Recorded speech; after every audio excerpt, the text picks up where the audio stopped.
નરોડામાં police પર પથ્થરમારો કરનારા બે આરોપી ઝડપાયા છે। પોલીસે બંને આરોપીને સાથે રાખીને આ ઘટના સ્થળે પંચનામું કર્યું હતું। સમગ્ર ઘટનાની વાત કરીએ તો નરોડાના મુઠિયા ગામે આરોપીઓએ પોલીસ પર પથ્થરમારો કર્યો હતો। નરોડા પોલીસના એક ગુનામાં વોન્ટેડ આરોપી અનિલ ઉર્ફે કાલી સોલંકી મુઠિયા ગામમાં આવ્યો હોવાની અને પોલીસને જાણ થતાં પોલીસની ટીમ આરોપીને પકડવા માટે પહોંચી હતી। પોલીસને જોતા જ આરોપી જિગ્નેશ ઉર્ફે જીગો અને તેનો ભાઈ પ્રદીપે પોલીસની ટીમ પર પથ્થરમારો કર્યો હતો અને આરોપી અનિલ સોલંકી તેમજ અન્ય એક વ્યક્તિને ત્યાંથી ભગાડી મૂક્યો હતો। પથ્થરમારાની ઘટનામાં રહીશોની ગાડીને નુકસાન પણ પહોંચ્યું હતું। નરોડા પોલીસે બંને ભાઈઓ વિરુદ્ધ સરકારી ફરજમાં રૂકાવટ સહિતની કલમો લગાડી બંનેની ધરપકડ કરી છે। આ જીગર ઉર્ફે જીગોનો ગુનાહિત ઇતિહાસ ખૂબ જ ખરાબ છે। એને અગાઉ પણ પોલીસ પર એસોલ્ટ કરેલા છે।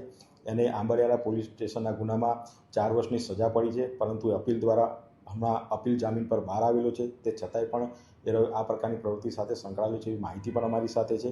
પણ કાલે એ પોલીસ પર એને ફરજ પર રૂકાવટ કરી અને પોલીસની ઉપર પથ્થર મારવાનો પ્રયત્ન કર્યો। પોલીસને કોઈ ઈજા નથી થઈ, પણ ત્યાં સ્થાનિક જે વાહનો હતા એને નુકસાન પહોંચેલું છે।